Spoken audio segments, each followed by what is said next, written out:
Emma never liked basements. They were too quiet, too still, like something was always waiting in the shadows, just out of sight.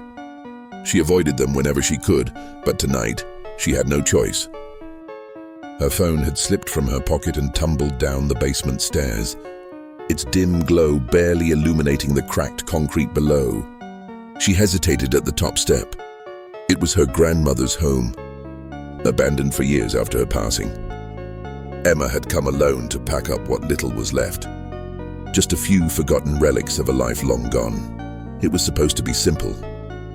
But now, as she stood above the darkened stairwell, a sickening feeling twisted in her gut. The air was heavy, stagnant.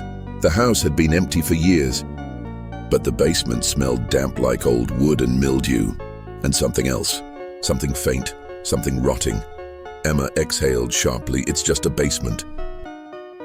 Get the phone and get out. She took a step down. The wood groaned beneath her foot. Another step. The shadows swallowed her whole. She reached out along the wall, searching for a light switch. Her fingers scraped against old, peeling wallpaper. Halfway down, she froze. The glow of her phone flickered.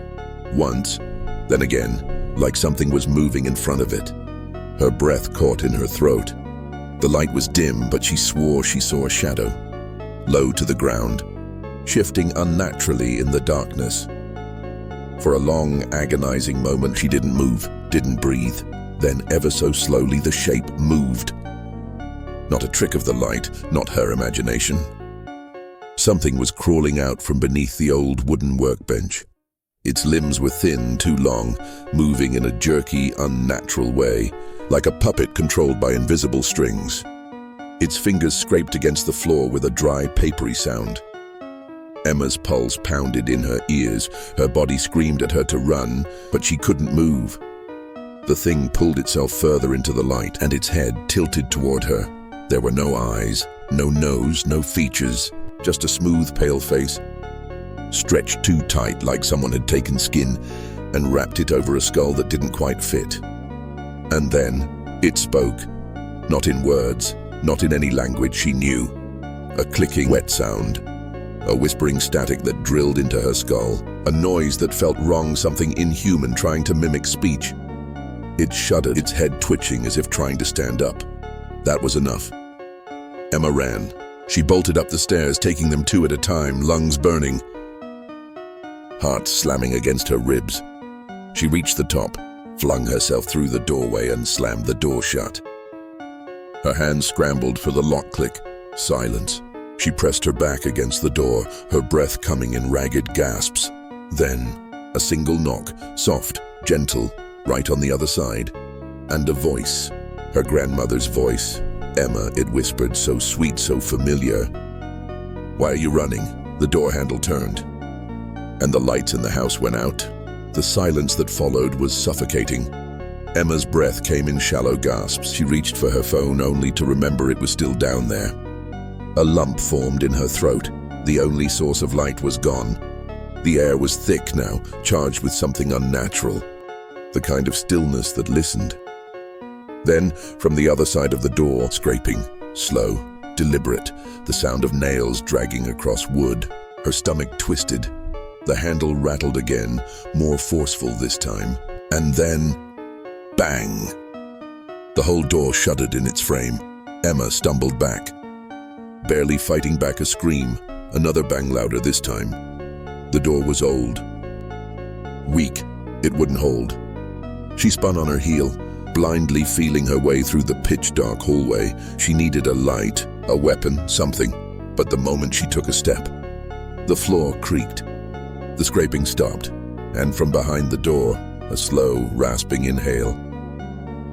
Emma clamped a hand over her mouth. It hurt her. For a long moment, there was only silence, then footsteps, but not from the basement, from inside the house. Slow, deliberate, coming from down the hall. Her stomach dropped. She hadn't heard the door open. The basement door was still locked, but something was here with her. Her grandmother's voice drifted through the darkness, closer now. Emma, it whispered, come here, sweetheart, let me see you. No, no, no, no. She bolted. She sprinted through the house, heart in her throat, slamming into walls and furniture. She could hear it behind her, those slow, patient footsteps following her every move. She reached the front door and yanked on the handle locked. Her fingers scrambled at the deadbolt, but something was wrong. Her hands felt numb, like they weren't her own. And then, a breath on her neck, cold, rotting, smiling. "Found you." Emma barely had time to turn before it grabbed her, cold. Bony fingers clamped around her wrist, not human, not alive, and in the dark. It pulled her close. The scent of decay filled her nostrils. She felt something press against her forehead, something damp, something wrong. Her grandmother's voice whispered in her ear, "Shh, sweetheart, it's time to go home." Emma tried to scream, but the sound died in her throat. Because as the darkness closed in, she saw them. The walls were moving, hands, hundreds of them, pressing out from the wallpaper, their fingers twitching, their mouths gaping in silent, endless screams, and the thing in front of her, it wasn't her grandmother. It wasn't even pretending anymore.